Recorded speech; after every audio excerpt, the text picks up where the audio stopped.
So listen, did I ever tell you about that time when I was about 50 years old, working for the county government, had been there about 15 years, and just was getting demoted and looked over and taking all my ideas and making them like they were their own. And I was like, what the heck am I still doing here?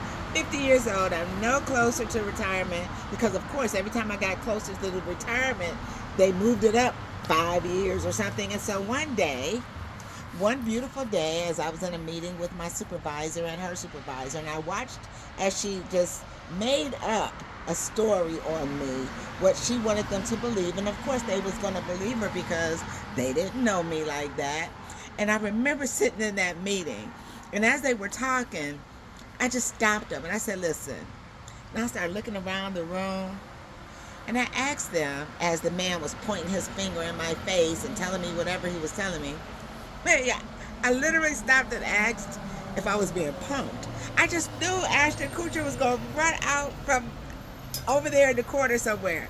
And, they kept getting me like, what? I guess I really caught him off guard. And I asked him again, am I being punked? I'm like, are we done?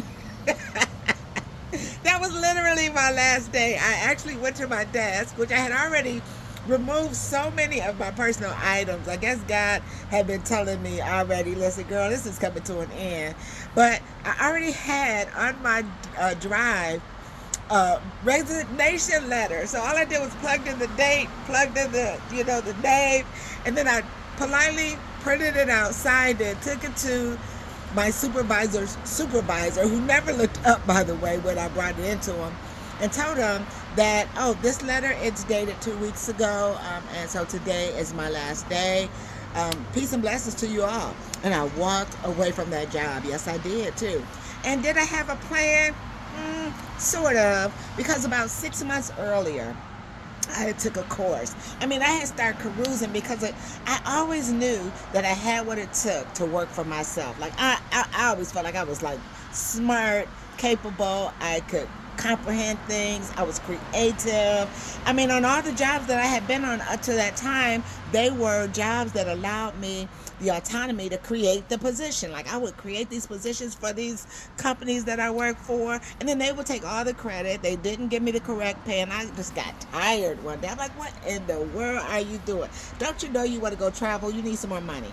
So, to make the long story short, what did I do? I took a course. On something called property preservation. I had no idea what it was, but I knew that my son was very handy, and I'm thinking, wow, I could create something and we can have a family business, and I can do the business part, and then they could learn how to do the field part, and then they can hire people. And I had this whole thing in my mind of what I was going to do with my sons as a business. Like, let's create some generational wealth. Let's find some other ways to do what we need to do out here in the world. But they didn't see it that way. But it didn't stop the business from being prosperous. So for about 4 years, that business was really prosperous. I made 6 figures a year, and I was working maybe 30 hours a week, and I was providing real nice income for those that work with me, anywhere from $150 to some days up to $300-$400 a day just for a day's work. So it really was working well, and they wanted me to do more, but I was like, listen, I like hiring myself, and I like being my own boss, but I wasn't trying to work harder. I wanted to work smarter.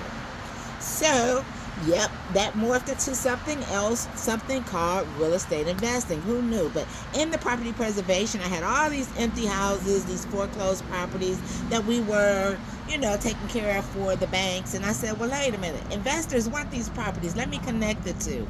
And that's exactly what I did. I did what? I took another course on real estate investing, got myself familiar with it, and bam, I ran into some investors in my local area, and I had them, they bought 1, 2, 3 properties off of me right away. I was learning as I was going, and what I learned from that was that you don't have to be an expert to become an expert, right? You just have to execute. You have to take the information that you get, what you learned, and execute it. And I did that, and that was also very profitable. I was earning, I don't know, anywhere between $4,000 and $10,000 for each deal that I did, which, that was pretty good.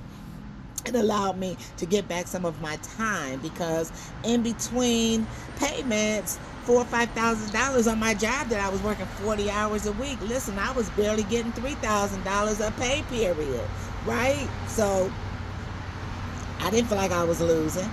And so then, even with that, as things went on, and I'm watching these guys with the real estate, and they're investing and they're flipping these properties, and I'm like, well, that's a lot of work. I don't know that I want to do that. But hey, what if I stage it?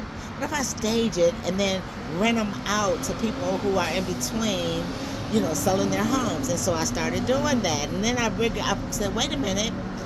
I had started hearing about this thing called Airbnb, and so I looked it up, and you know what I did, right? I took the course. I sure did. I took that course, taught myself about it, and in a matter of about 2.5 years, I had more than 10 properties. And in about 4 years, I had somewhere around 15. Okay?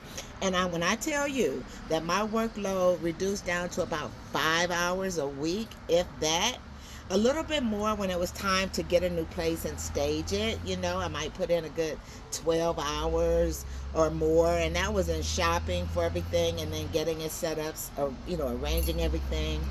I knew that was going to happen. That earring fell off. But hey, I don't want to stop telling you about the store because it was so amazing. And I was making, good 6 figures. And I really got my time back. I'm talking about I was able to spend time with my grandchildren and with my relatives and friends.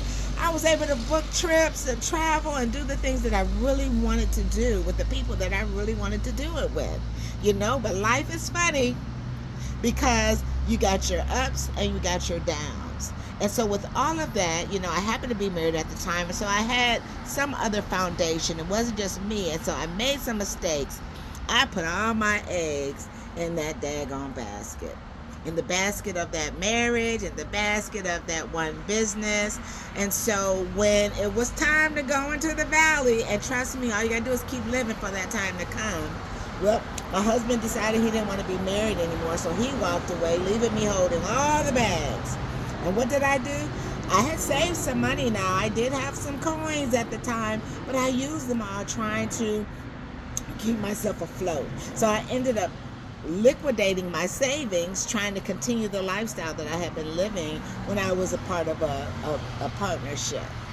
Hey, that's okay. Life is life. And because what God did with that, when that man left, he took me on a journey that I didn't see coming. But I went on a journey with God, y'all.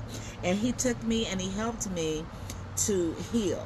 And he helped me to grow. See, when somebody thinks that they're burying you and that they're making things hard for you, a lot of times all that's doing is making you stronger, making you grow, making you dig inside and get from inside yourself what's already in there. But that when you're comfortable and when you're safe and when you got all your eggs in the little comfortable, cute basket, you don't need to use those resources.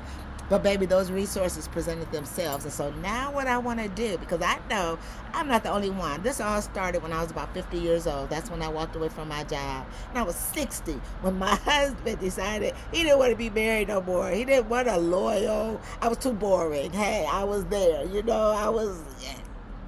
I didn't need the streets. I didn't cheat. I didn't, cuss you out. I did none of that. So because I was, I guess, too easy or whatever it was, I never knew because we never really fought or did any of those things. And there's never been any explanation on his part why he left. And I never really chased him to ask because I figured one or two things. And one thing that I always said, if someone shows me who they are, I'm going to believe them.